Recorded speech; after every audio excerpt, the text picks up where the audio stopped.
ကုန်ရရောက်ပြီဆိုတာနဲ့ရုံးမှာအလုပ်ရှုံဆုံးကဘာတူလဲအိတ်ချဌာနပဲပေါ့ဒါပေမဲ့ဒီရုံးမှာတော့မတူတော့ဘူးနော်ဘာလို့လဲဆိုတော့ ECH ဆောက်ရရှိနေလို့လေဝန်ထမ်းတွေရဲ့လာစာ OT နဲ့ဖြတ်ခံငွေတွေကိုတိကျမှန်ကန်စွာတက်ချက်ပေးဖို့အတွက်ကလစ်လေးတစ်ချက်နှိပ်လိုက်ရုံပါပဲဝင်လေးမျက်နှာမှုရှိတာကအဓိကပဲလေဝန်ထမ်းကသူ့ဖုန်းထဲရဲ့ ECH app မှာပြနေတဲ့လာစာစာရင်းကို HR ကွန်ပျူတာတွေကစာရင်းနဲ့တိုက်ဆိုင်စစ်ဆေးလိုက်တယ်တိကျတယ်မှန်ကန်တယ်ဘာမှအငင်းပွားစရာမလိုတော့ဘူးပေါ့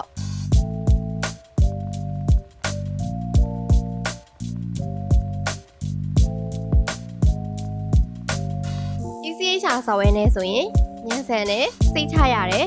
ဝန်ထမ်းတွေအတွက်လည်းအဆင်ပြေတယ်